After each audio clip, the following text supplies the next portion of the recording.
Hi ಎಲ್ಲರಿಗೂ ನಮಸ್ಕಾರ. ನಾನು ನಿಮ್ಮ ರೆಹಮಾನ್ ಹಾಸನ್. IPL ಧಮಾಕ 2025 TV9 ಡಿಜಿಟಲ್ನ ಈ ಸ್ಪೆಷಲ್. ಸೊ IPLಗೆ ಸಂಬಂಧಪಟ್ಟಂಥ ಒಂದಷ್ಟು ಇಂಟ್ರೆಸ್ಟಿಂಗ್ ಡೀಟೇಲ್ಸನ್ನು ನಿಮ್ಮ ಮುಂದೆ ಶೇರ್ ಮಾಡ್ತಾ ಇರ್ತೀವಿ. ಈಗಾಗಲೇ IPL ಒಂದು ರೋಚಕ ಘಟ್ಟವನ್ನು ತಲುಪ್ತಾ ಇದೆ. ಯಾಕಂದರೆ ಈಗ ಟೂರ್ನಿ ಓಪನ್ ಆದಂತೆ ಕಾಣಿಸ್ತಾ ಇದೆ. ಒಂದಷ್ಟು ತಂಡಗಳು ಈಗ ಜೆಲ್ ಆದಂತೆ ಕಾಣಿಸ್ತಾ ಇವೆ. ಒಂದಷ್ಟು ಒಳ್ಳೊಳ್ಳೆ ಪರ್ಫಾರ್ಮೆನ್ಸಸ್ ಕೂಡ ಬ್ಯಾಟ್ಸ್ಮನ್ಗಳಿಂದ ಬೌಲರ್ಗಳಿಂದ ಬರ್ತಾ ಇದೆ. ಜೊತೆಗೆ ಫೀಲ್ಡಿಂಗಲ್ಲೂ ಕೂಡ ಒಂದು ಟಾಪ್ ನಾಚ್ ಫೀಲ್ಡಿಂಗ್ ನೋಡೋದಕ್ಕೆ ನಮಗೆ ಸಿಗ್ತಾ ಇದೆ. ಸೊ ನಿನ್ನೆ ನಡೆದಂಥ ಒಂದು ಮ್ಯಾಚ್ RCB ಮತ್ತು ಮುಂಬೈ ಇಂಡಿಯನ್ಸ್ ನಡುವೆ ನಡೆದಂಥ ಒಂದು ಪಂದ್ಯ. ಅಫ್ಕೋರ್ಸ್ ನೀವೆಲ್ಲರೂ ಕೂಡ ಮ್ಯಾಚ್ ನೋಡಿರ್ತೀರಿ. ಒಂದು ರೋಚಕ ಹಣಾಹಣಿ ವಾಂಖೆಡೆ ಸ್ಟೇಡಿಯಂನಲ್ಲಿ ನಡೆದಿದ್ದು. ಇದರಲ್ಲಿ RCB 12 ರನ್ಗಳ ಒಂದು ರೋಚಕ ಗೆಲುವನ್ನು ದಾಖಲಿಸಿತು. ಮೊದಲು ಟಾಸ್ ಗೆದ್ದಂತಹ ಮುಂಬೈ ಫೀಲ್ಡಿಂಗ್ ಮಾಡುವಂಥ ನಿರ್ಧಾರವನ್ನು ಮಾಡಿತು. ಬಹುಶಃ ನನ್ನ ನಿರ್ಧಾರ ರಾಂಗ್ ಆಗಿದೆ ಅನ್ನುವಂಥದ್ದು ಆದಷ್ಟು ಬೇಗನೆ ಗೊತ್ತಾಯಿತು ಮುಂಬೈ ಇಂಡಿಯನ್ಸ್ ಕ್ಯಾಪ್ಟನ್ ಪಾಂಡ್ಯಾಗೆ. ಯಾಕಂತ ಹೇಳಿದ್ರೆ RCB ಮೊದಲು ಬ್ಯಾಟಿಂಗ್ ಮಾಡಿತು. ಆದರೆ ಆರಂಭದಲ್ಲಿ ಎರಡನೇ ಬಾಲ್ನಲ್ಲೇ ಯಾವಾಗ ಸಾಲ್ಟ್ ಔಟ್ ಆದರೂ ಆಗ ಅನಿಸಿತು ಬಹುಶಃ ಮುಂಬೈ ಕಮ್ಬ್ಯಾಕ್ ಮಾಡುತ್ತೆ, ವಾಂಖೆಡೆ ಹೋಮ್ ಪಿಚ್ನಲ್ಲಿ ಮುಂಬೈ ಗೆಲ್ಬಹುದು ಅನ್ನುವಂಥ ಒಂದು ಲೆಕ್ಕಾಚಾರಗಳಿತ್ತು. ಬಟ್ ಎಲ್ಲ ಲೆಕ್ಕಾಚಾರಗಳನ್ನು ತಲೆ ಕೆಳಗೆ ಮಾಡಿದ್ದು ಅಂತ ಹೇಳಿದ್ರೆ ಅದು RCBಯ ಆಟಗಾರರು. ಅಫ್ಕೋರ್ಸ್ ನಾವು RCBಗೆ ಫುಲ್ ಕ್ರೆಡಿಟ್ ಅನ್ನೇ ಕೊಡಲೇಬೇಕು. RCBಯ ಬ್ಯಾಟ್ಸ್ಮನ್ಗಳು, RCBಯ ಬೌಲರ್ಗಳು, ಜೊತೆಗೆ RCBಯ ಫೀಲ್ಡರ್ಗಳು ಅದ್ಭುತವಾದಂಥ ಒಂದು ಪ್ರದರ್ಶನ, ಆಲ್ರೌಂಡ್ ಆಟ ಪ್ರದರ್ಶನ ಮಾಡಿದ್ರು RCB. ಸೊ ಹಾಗಾಗಿ ಒಂದು ವೀರೋಚಿತವಾದಂಥ ಗೆಲುವು, 12 ರನ್ಗಳ ಗೆಲುವನ್ನು RCB ದಾಖಲಿಸ್ತು. ಮೊದಲು ಬ್ಯಾಟ್ ಮಾಡಿದಂಥ RCB 221 ರನ್ಗಳನ್ನು ಗಳಿಸ್ತು. ಒಂದು ಮ್ಯಾಮತ್ ಸ್ಕೋರ್, ಇದು ಹ್ಯೂಜ್ ಸ್ಕೋರ್. 222 ರನ್ಗಳು ಚೇಸ್ ಮಾಡಬೇಕು ಅಂತ ಹೇಳಿದ್ರೆ ಅಷ್ಟು ಈಸಿ ಅಲ್ಲ. ಬಟ್ ಮುಂಬೈ ಅಂತ ಒಂದು ಗ್ರೌಂಡ್, ವಾಂಖೆಡೆ ಅಂತ ಒಂದು ಪಿಚ್ನಲ್ಲಿ ಇದ್ಯಾವುದೂ ಅಸಾಧ್ಯವಾಗಿರಲಿಲ್ಲ. ಬ್ಯಾಟಿಂಗ್ ಮಾಡಿದಂಥ ಮುಂಬೈ ಕೂಡ ಆರಂಭ ಸ್ವಲ್ಪ ಎಡವಿದ್ರು ಕೂಡ ಅದಾದ ನಂತರ ಪಾಂಡ್ಯ ಆಡಿದಂತಹ ರೀತಿ ಅಥವಾ ತಿಲಕ್ ವರ್ಮಾ ಆಡಿದಂಥ ರೀತಿ ನೋಡ್ತಾ ಹೋದರೆ ಎಲ್ಲೊಂದು ಕಡೆ ಖಂಡಿತ ಗೆಲ್ಲುತ್ತೆ ಮುಂಬೈ, ನಿರಾಯಾಸವಾದಂಥ ಗೆಲುವು ದಾಖಲಿಸ್ಬೋದೇನೋ ಅಂತ ಹೇಳಿ ಅನಿಸಿತ್ತು. ಬಟ್ ನಾವಿಲ್ಲಿ ಪಟಿದಾರ್ ಅವರನ್ನು ಖಂಡಿತವಾಗ್ಲೂ ಮೆಚ್ಚಲೇಬೇಕಾಗತ್ತೆ ನಿನ್ನೆ ಒಂದು ಮ್ಯಾಚ್ನಲ್ಲಿ. ಸೊ ಅಫ್ಕೋರ್ಸ್ ನಿನ್ನೆ ಮ್ಯಾಚ್ ತುಂಬಾ ಚೆನ್ನಾಗಿತ್ತು. ನನಗೆ ತುಂಬ ಇಂಪ್ರೆಸಿವ್ ಅಂತ ಹೇಳಿ ಅನಿಸಿದ್ದು 3 ಜನ. ಅದರಲ್ಲಿ ರಜತ್ ಪಟಿದಾರ್. ಯಾಕಂದರೆ ರಜತ್ ಪಟಿದಾರ್ ಬ್ರಿಲಿಯಂಟ್ ಬ್ಯಾಟಿಂಗ್. ನಿನ್ನೆನೂ ಕೂಡ 64 ರನ್ಗಳು 32 ಎಸೆತಗಳಲ್ಲಿ ಆ್ಯಂಡ್ ಎಕ್ಸ್ಪೀರಿಯನ್ಸ್ಡ್ ಕ್ಯಾಪ್ಟನ್ಸ್ ಮಾಡೋ ರೀತಿಯಲ್ಲಿ ಮಾಡಿದಂಥ ಒಂದು ಕ್ಯಾಪ್ಟನ್ಶಿಪ್. ಸೊ ರಜತ್ ಪಟಿದಾರ್ ಒಬ್ಬರು. ಅದಾದ ನಂತರ ಕೃಣಾಲ್ ಪಾಂಡ್ಯ ಅಫ್ಕೋರ್ಸ್ ತುಂಬ ಇಂಪ್ರೆಸಿವ್ ಅಂತ ಅನಿಸಿದ್ರು. ಯಾಕಂದರೆ ಬ್ರಿಲಿಯಂಟ್ ಆದಂಥ ಲಾಸ್ಟ್ ಓವರ್. ಸೊ 15ನೇ ಓವರ್ನಲ್ಲಿ 19 ರನ್ಗಳನ್ನು ಕೊಟ್ಟರು ಕೂಡ ಲಾಸ್ಟ್ ಓವರ್ನಲ್ಲಿ ಬ್ರಿಲಿಯಂಟ್ ಆದಂಥ ಒಂದು ಓವರ್ ಮಾಡಿದ್ರು. 3 ವಿಕೆಟ್ಸನ್ನು ಪಡೆದ್ರು. ಅದೇ ಮುಂಬೈ ಕುಸಿತಕ್ಕೆ ಕಾರಣವಾಗಿದ್ದು. ಟೋಟಲ್ 4 ವಿಕೆಟ್ ನಿನ್ನೆ ಕೃಣಾಲ್ ಪಾಂಡ್ಯ ಅವರಿಂದ ಬಂದಿದ್ದು. ಇನ್ನೊಬ್ಬ ಇಂಪ್ರೆಸಿವ್ ಅಂತ ಹೇಳಿ ಅನಿಸಿದ್ದು ತಿಲಕ್ ವರ್ಮಾ. ಯಾಕಂದರೆ ಬ್ರಿಲಿಯಂಟ್ ಆದಂಥ ಕಂಬ್ಯಾಕ್. ಲಾಸ್ಟ್ ಮ್ಯಾಚ್ನಲ್ಲಿ ಅವ್ರನ್ನ ರಿಟೈರ್ಡ್ ಹರ್ಟ್ ಅಂತ ಹೇಳಿ ಕಳಿಸಿದಂಥ ಒಂದು ಆ ಅವಮಾನ ಇತ್ತಲ್ಲ, ಸೊ ಅದಕ್ಕೆ ತಕ್ಕ ಉತ್ತರವನ್ನು ತಿಲಕ್ ವರ್ಮಾ ಅವರು ನೀಡಿದರು. ಸೊ ಇದ್ರ ಬಗ್ಗೆ ಮತ್ತಷ್ಟು ಡೀಟೇಲ್ ಆಗಿ ಮಾತಾಡ್ತಾ ಹೋಗ್ತೀನಿ. ಮೊದಲನೇದಾಗಿ ರಜತ್ ಪಟಿದಾರ್ ಯಾಕೆ ತುಂಬ ಇಂಪ್ರೆಸಿವ್ ಅಂತ ಹೇಳಿ ಅನ್ನಿಸ್ತಾನೆ ಅಂತಂದರೆ ಡಿಸಿಪ್ಲಿನ್ಡ್ ಕ್ಯಾಪ್ಟನ್ಶಿಪ್. ನೆನ್ನೆ ನೋಡಿ 2021ನಲ್ಲಿ ಇವರು RCB ಸೇರಿದ್ದು. ಆ ಸೀಸನ್ನಲ್ಲಿ 4 ಇನ್ನಿಂಗ್ಸಲ್ಲಿ ಬರೀ 71 ರನ್ಗಳನ್ನು ಮಾತ್ರ ಗಳಿಸಿದ್ರು. ಆಗ ಇನ್ನು ಹೆಂಗ್ ಸೊ ಪಟಿದಾರ್ ಬಹುಶಃ ಟೀಮಿಗೆ ಉಪಯುಕ್ತ ಆಗ್ತಾರಾ ಇಲ್ವಾ ಅನ್ನುವಂಥದ್ದು ಆ ಡೌಟ್ಫುಲ್ ಇತ್ತು. ಸೊ ಹಾಗಾಗಿನೇ ಅವ್ರನ್ನ ಟೀಮಿಂದ ಕೈ ಬಿಟ್ಟರು. 2022ರಲ್ಲಿ ಮತ್ತೆ ಆಕ್ಷನ್ಗೆ ಹೋದ್ರು ಕೂಡ ಅನ್ಸೋಲ್ಡ್. ಪಾಪ ಯಾರು ಕೂಡ ತಗೊಳ್ಳೇ ಇಲ್ಲ ಪಟಿದಾರ್ನ. ಬಟ್ ಮಿಡ್ ಆಫ್ ದ ಟೂರ್ನಲ್ಲಿ ಒಂದು ರಿಪ್ಲೇಸ್ಮೆಂಟ್ ಅಂತ ಹೇಳಿ ಮತ್ತೆ RCBಗೆ ಸೇರ್ಪಡೆಯಾದರು. ಆ ಸೀಸನ್ನಲ್ಲಿ 333 ರನ್ಗಳನ್ನು ಗಳಿಸಿದ್ರು. ಓಕೆ, ಒಬ್ಬ ಒಳ್ಳೆ ಬ್ಯಾಟ್ಸ್ಮನ್ ಆಗ್ತಾರೆ ಟೀಮಿಗೆ ಅಂತ ಹೇಳಿ ಅನಿಸಿತ್ತು. ಇನ್ನು 2022ಅಲ್ಲಿ ಅದೇ ಸೀಸನ್ನಲ್ಲಿ ಎಲಿಮಿನೇಟರ್ ಮ್ಯಾಚ್ನಲ್ಲಿ ಅವ್ರು ಆಡಿದಂಥ ಒಂದು ಮ್ಯಾಚ್ ಇದೆಯಲ್ಲ, ಅವ್ರು ಆಡಿದಂಥ ಒಂದು ಇನ್ನಿಂಗ್ಸ್ 112 ರನ್ಗಳು, ಅದು ಲಕ್ನೋ ಸೂಪರ್ ಜೈಂಟ್ಸ್ ಮೇಲೆ ಅತ್ಯದ್ಭುತವಾದಂಥ ಒಂದು ಇನ್ನಿಂಗ್ಸ್ ಇತ್ತು. ಅದಾದ ನಂತರ 2023ರಲ್ಲಿ RCB ಅವರನ್ನು ರಿಟೈನ್ ಮಾಡ್ತು. ಅಫ್ಕೋರ್ಸ್ ನೆಕ್ಸ್ಟ್ ಮ್ಯಾಚಲ್ಲೂ ಅವರು ಯೂಸ್ಫುಲ್ ಆಗ್ತಾರೆ ಅಂತೇಳಿ. ಬಟ್ ಅನ್ಫಾರ್ಚುನೇಟ್ಲಿ ಇಮ್ಮಡಿ ಗಾಯದಿಂದಾಗಿ ಆ ಸೀಸನ್ ಆಡಲಿಲ್ಲ.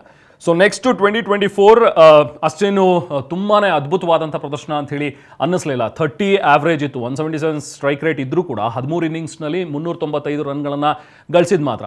ಸೊ ಎಲ್ಲೋ ಅನಿಸಿತ್ತು ಬಹುಶಃ ಪಟಿದಾರ್ ಅವರನ್ನ ನೆಕ್ಸ್ಟ್ ಸೀಸನ್ನಲ್ಲಿ ಕೈ ಬಿಡ್ತಾರೇನೋ ಅಂತೇಳಿ. ಬಟ್ 2025ಕ್ಕೆ ಅಂದರೆ ಈ ಸೀಸನ್ನಲ್ಲಿ ವಂಡರ್ಫುಲ್ ಆದಂಥ ಒಂದು ಪರ್ಫಾರ್ಮೆನ್ಸ್ ಪಟಿದಾರಿಂದ ಬಂದಿದೆ. ಸೊ ಹಾಗಾಗಿನೇ ಅವರನ್ನು ರಿಟೈನ್ ಮಾಡಿಕೊಂಡು ಅವ್ರ ಕೈಗೆ ಕ್ಯಾಪ್ಟನ್ಶಿಪ್ ನೊಗವನ್ನು ಕೊಡಲಾಯಿತು. ಸೊ ಕ್ಯಾಪ್ಟನ್ಶಿಪ್ ಕೊಟ್ಟಾಗಲೂ ಕೂಡ ಅಂದ್ಕೊಂಡಿದ್ರು ಟೀಮ್ನಲ್ಲಿ ಸೀನಿಯರ್ ಪ್ಲೇಯರ್ಸ್ ಇದ್ದಾರೆ, ವೈ ಪಟಿದಾರ್ ಅನ್ನುವಂಥದ್ರ ಬಗ್ಗೆ ಪ್ರಶ್ನೆ ಇತ್ತು. ಬಟ್ ಮಧ್ಯಪ್ರದೇಶ ಸ್ಟೇಟ್ ಟೀಮ್ನ ಮುನ್ನಡೆಸಿರುವಂಥ ಒಂದು ಚಾಕಚಕ್ಯತೆ ಪಟಿದಾರ್ಗಿದೆ. ಸೊ ಅದನ್ನು ನೋಡಿನೇ ಅಫ್ಕೋರ್ಸ್ ಇವರೊಬ್ಬ ಒಳ್ಳೆ ಕ್ಯಾಪ್ಟನ್ ಆಗಬಲ್ಲ ಅಂಥೇಳಿ RCBಯ ಮ್ಯಾನೇಜ್ಮೆಂಟ್ ಡಿಸೈಡ್ ಮಾಡಿ RCBಯ ಕ್ಯಾಪ್ಟನ್ಶಿಪ್ ಕ್ಯಾಪನ್ನು ಕೂಡ ಅವರಿಗೆ ತೊಡಸ್ತು. ಸೊ ಅಫ್ಕೋರ್ಸ್ ತಮ್ಮ ಸ್ವಂತ ಗೇಮ್ ಮೇಲೂ ಕೂಡ ಅಷ್ಟೇ ಚೆನ್ನಾಗಿ ಕಾನ್ಸಂಟ್ರೇಟ್ ಮಾಡ್ತಾ ಇದ್ದಾರೆ.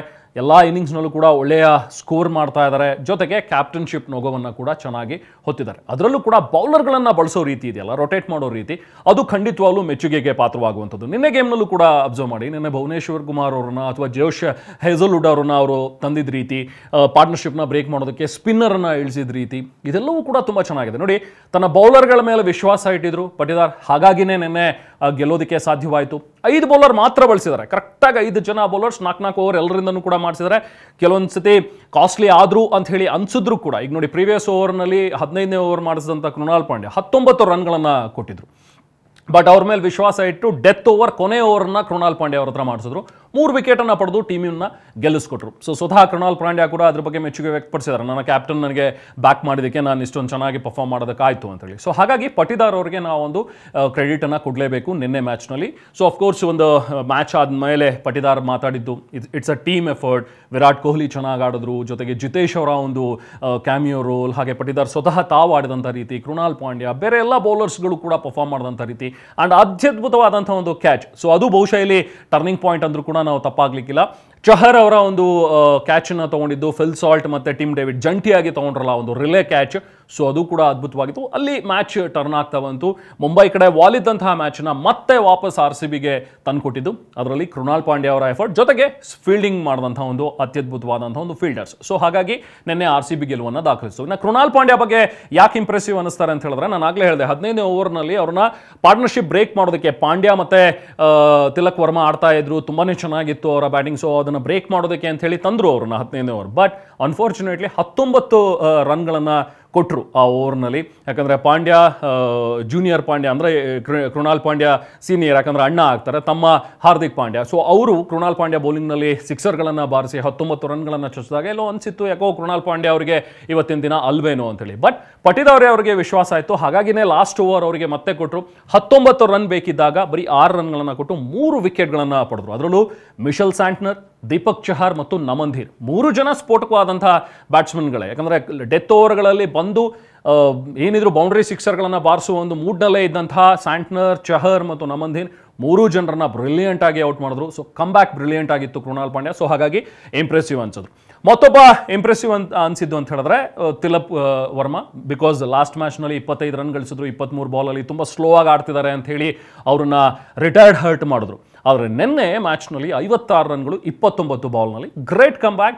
ಸೊ ತಮಗೆ ಮಾಡಿದಂಥ ಅವಮಾನ ಅದೆಲ್ಲದಕ್ಕೂ ಕೂಡ ವಾಪಸ್ ಉತ್ತರವನ್ನು ಕೊಟ್ಟಿದ್ದು ಅಂತ ಹೇಳಿದ್ರೆ ತಿಲಕ್ ವರ್ಮಾ. ಅಫ್ಕೋರ್ಸ್ ಆ ಡಿಸಿಷನ್ ಹರ್ಟ್ ಆಗಿತ್ತು ಅವರಿಗೆ, ರಿಟೈರ್ಡ್ ಹರ್ಟ್ ಆಗಿ ಅವರನ್ನೇನು ವಾಪಸ್ ಕರೆಸ್ಕೊಂಡಿದ್ರು. ಸೊ ಅದನ್ನು ಮೀರಿ ನಿನ್ನೆ ಒಂದು ಪರ್ಫಾರ್ಮೆನ್ಸ್ ಅತ್ಯದ್ಭುತವಾಗಿತ್ತು. ಸೊ ಹಾಗಾಗಿ ತಿಲಕ್ ವರ್ಮಾ ಅವರಿಂದಲೂ ಕೂಡ ಒಂದು ಇಂಪ್ರೆಸಿವ್ ಆದಂಥ ಇನ್ನಿಂಗ್ಸ್ ಬಂತು ಅನ್ನುವಂಥದ್ದನ್ನು ನಾವಿಲ್ಲಿ ಹೇಳಬೇಕಾಗತ್ತೆ. ಆದರೆ ಈ ಎಲ್ಲದರ ಮಧ್ಯ ಒಂದು ನಿನ್ನೆ ಹಾರ್ದಿಕ್ ಪಾಂಡ್ಯ ಕೂಡ ಕ್ಲಿಯರ್ ಮಾಡಿದ್ರು ಯಾಕೆ ಅವ್ರನ್ನ ರಿಟೈರ್ಡ್ ಹರ್ಟ್ ಆಗಿ ನಾವು ಕರೆಸಿದ್ವಿ ಅನ್ನುವಂಥದ್ರ ಬಗ್ಗೆ. ಅವ್ರು ಹೇಳುವಂಥ ವಿಚಾರ ಏನಂತ ಹೇಳಿದ್ರೆ, ತಿಲಕ್ ವರ್ಮಾ ಅವರಿಗೆ ಬೆರಳಿಗೆ ಗಾಯ ಆಗಿತ್ತು. ಸೊ ಹಾಗಾಗಿ ಅವ್ರ ಬ್ಯಾಟಿಂದ ತುಂಬ ಚೆನ್ನಾಗಿ ಮಿಡಲ್ ಮಾಡೋಕ್ಕಾಗ್ತಾ ಇರಲಿಲ್ಲ, ಬಾಲನ್ನು ರನ್ಗಳು ಬರ್ತಿರಲಿಲ್ಲ. ಸೊ ಇಟ್ಸ್ ಕೋಚ್ನ ಒಂದು ಡಿಸಿಷನ್, ಇದರಲ್ಲಿ ಎಲ್ಲೂ ರಾಂಗ್ ಇರಲಿಲ್ಲ. ಯಾಕಂದರೆ ಕೆಲವೊಂದು ಸರಿ ಈ ಥರದ ಒಂದು ಡಿಸಿಷನ್ ತಗೋಬೇಕಾಗತ್ತೆ ಅಂತೇಳಿ. ಬಟ್ ಸ್ಟಿಲ್ ಆ ಒಂದು ಸ್ಪೋರ್ಟ್ಸ್ಮನ್ ಸ್ಪಿರಿಟ್ ಕಾಣಿಸಿರಲಿಲ್ಲ ಮುಂಬೈ ಇಂಡಿಯನ್ಸ್ ಟೀಮ್ನಲ್ಲಿ. ಅದು ಕೋಚ್ ಡಿಸಿಷನ್ ಆಗಲಿ ಅಥವಾ ಕ್ಯಾಪ್ಟನ್ ಡಿಸಿಷನ್ ಆಗಲಿ, ಹೀಗೆ ಒಬ್ಬ ಬ್ಯಾಟ್ಸ್ಮನ್ ಆಡುವಾಗ ರಿಟೈರ್ಡ್ ಹರ್ಟ್ ಆಗಿ ಕರೆಸ್ಕೊಳ್ಳೋದು, ಬರೀ ಗೆಲ್ಲೋಕ್ಕೋಸ್ಕರನೇ ನಾವು ಆಡ್ತಾ ಇದ್ದೀವಿ ಅನ್ನುವಂಥದ್ದನ್ನು ನೋಡ್ತಾ ಹೋದರೆ ಸ್ಪೋರ್ಟ್ಸ್ಮನ್ಶಿಪ್ ಎಲ್ಲೋ ಒಂದು ಕಡೆ ಸ್ಪಿರಿಟ್ ಆ ಒಂದು ಕಳ್ಕೊಂಡಿದ್ರ, ಸ್ಪೋರ್ಟ್ಸ್ಮನ್ಶಿಪ್ ಸ್ಪಿರಿಟನ್ನು ಅನ್ನುವಂಥದ್ರ ಬಗ್ಗೆ ಕ್ವೆಶನ್ಸ್ ಎದ್ದಿತ್ತು. ಅದರಲ್ಲೂ ಹಾರ್ದಿಕ್ ಪಾಂಡ್ಯ ಮೇಲೆ ತುಂಬಾ ಕ್ವೆಶನ್ಸ್ಗಳು ಬಂದಿದ್ವು. ಬಟ್ ಇದಕ್ಕೆ ಉತ್ತರ ಸಿಕ್ಕಿದೆ ಈಗ. ಹಾರ್ದಿಕ್ ಪಾಂಡ್ಯ ಅಲ್ಲ, ಆ್ಯಕ್ಚುಲಿ ಡಿಸಿಷನ್ ಇದ್ದಿದ್ದು ಮಹೇಲಾ ಜಯವರ್ಧನೆ ಅವ್ರದ್ದು. ಮುಂಬೈ ಇಂಡಿಯನ್ಸ್ನ ಹೆಡ್ ಕೋಚ್ ಮಹೇಲಾ ಜಯವರ್ಧನೆ ಮಾತಾಡಿದ್ದಾರೆ, ಇದು ಹಾರ್ದಿಕ್ ಪಾಂಡ್ಯ ಅವರ ಡಿಸಿಷನ್ ಆಗಿರಲಿಲ್ಲ, ನನ್ನ ಡಿಸಿಷನ್ ಆಗಿತ್ತು. ಯಾಕಂತ ಹೇಳಿದ್ರೆ ಅವ್ರು ಬ್ಯಾಟಿಂಗ್ ಚೆನ್ನಾಗೇ ಆಡ್ತಾ ಇದ್ರು. 3ನೇ ವಿಕೆಟ್ಗೆ ಸೂರ್ಯಕುಮಾರ್ ಜೊತೆ ಒಳ್ಳೆ ಪಾರ್ಟ್ನರ್ಶಿಪ್ ಕೂಡ ಬಂದಿತ್ತು. ಬಟ್ ಎಲ್ಲೊಂದು ಕಡೆ ತಿಲಕ್ ಲಾಸ್ಟ್ನಲ್ಲಿ ಸಿಡಿತಾರೆ ಅಂತ ಹೇಳಿ ನಾವು ಅನ್ಕೊಂಡ್ವಿ. ಬಟ್ ಅವ್ರ ಬ್ಯಾಟ್ನಿಂದ ಅಂಥ ರನ್ಗಳು ಬರ್ತಿರಲಿಲ್ಲ. ಅಫ್ಕೋರ್ಸ್ ಒಬ್ಬ ಒಳ್ಳೆ ಬ್ಯಾಟ್ಸ್ಮನ್, ಯಾಕಂದ್ರೆ ನಿನ್ನೆ ಕೂಡ ಅದನ್ನು ಪ್ರೂವ್ ಮಾಡಿದ್ದಾರೆ. ಬಿಗ್ ಹಿಟ್ಗಳನ್ನು ಹೊಡಿಬಲ್ಲ ಆದಂಥ ಒಬ್ಬ ಆಟಗಾರ ಆಡ್ತಾ ಇಲ್ಲ, ನೀಟಾಗಿ ಬ್ಯಾಟ್ ಮಿಡಲ್ ಮಾಡ್ತಾ ಇಲ್ಲ ಬಾಲನ್ನು ಅಂತ ಹೇಳಿ ಅನ್ನಿಸಿದಾಗ ನಾವು ಅವರನ್ನು ವಾಪಸ್ ಕರೆಸಬೇಕಾಯಿತು.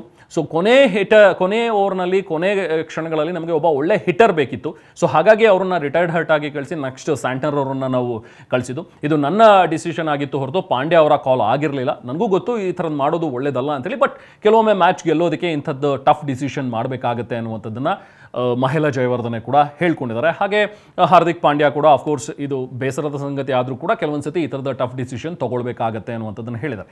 ಬಟ್ ಇದೆಲ್ಲ ಟೀಕೆಗಳಿಗೆ, ಇದೆಲ್ಲ ಅವಮಾನಗಳಿಗೆ ಉತ್ತರ ಕೊಟ್ಟಿದ್ದು ಅಂತ ಹೇಳಿದ್ರೆ ತಿಲಕ್ ವರ್ಮಾ. ಸೊ ಹಾಗಾಗಿ ಅವ್ರು ನಿನ್ನೆನೂ ಕೂಡ ಉತ್ತಮವಾಗಿ ಬ್ಯಾಟ್ ಮಾಡಿದ್ರು.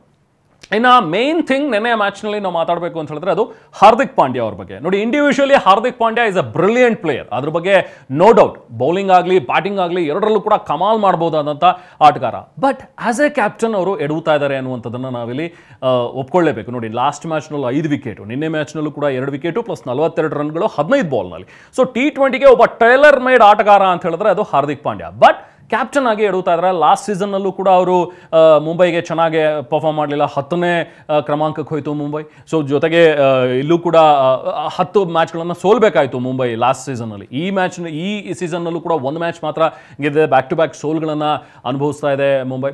ಎಲ್ಲೋ ಮೊದಲ ಸೀಸನ್ನಲ್ಲಿ ಗುಜರಾತ್ ತಂಡಕ್ಕೆ ಕಪ್ ಗೆಲ್ಲಿಸ್ಕೊಟ್ರು ಅಂತ ಹೇಳಿದ ತಕ್ಷಣ ಮುಂಬೈ ಟೀಮ್ ಅವ್ರನ್ನ ಕರೆಸ್ಕೊಳ್ತು. ಈಗ ಹೆಂಗೂ ನಾವು ನೆಕ್ಸ್ಟ್ ರಿಪ್ಲೇಸ್ಮೆಂಟ್ ನೋಡಬೇಕು ರೋಹಿತ್ ಶರ್ಮಾಗೆ. ಸೊ ಹಾಗಾಗಿ ಪಾಂಡ್ಯ ಒಳ್ಳೆ ಕ್ಯಾಪ್ಟನ್ ಆಗ್ಬೋದು ಅಂತೇಳಿ. ಬಟ್ ಕ್ಯಾಪ್ಟನ್ಶಿಪ್ ಆಗಿ ಅಷ್ಟು ಮಿಂಚ್ತಾ ಇಲ್ಲ. ಬಹುಶಃ ಟೀಮ್ನಿಂದಲೂ ಕೂಡ ಅವ್ರಿಗೇನು ಸರಿಯಾಗಿ ಬೆಂಬಲ ಸಿಗ್ತಾ ಇಲ್ವಾ ಅನ್ನೋವಂಥದ್ದು ಕೂಡ ಕಾಣಿಸುತ್ತೆ ಕೆಲವೊಂದು ಸರಿ. ನೋಡಿ ರೋಹಿತ್ ಶರ್ಮಾ ಆಡ್ತಾ ಇರುವಂಥ ರೀತಿ, ರೋಹಿತ್ ಶರ್ಮಾ ಫಾರ್ಮಲ್ಲೇ ಇಲ್ಲ. ಇನ್ನು ಸೂರ್ಯಕುಮಾರ್ ಅವರ ಒಂದು ಬಾಡಿ ಲ್ಯಾಂಗ್ವೇಜ್, ಅವ್ರು ಆಡಿದ್ರು ಇಲ್ಲಾಂದರೆ ಇಲ್ಲ ಅನ್ನೋ ರೀತಿಯಲ್ಲಿ ಆಡ್ತಾ ಇದ್ದಾರೆ.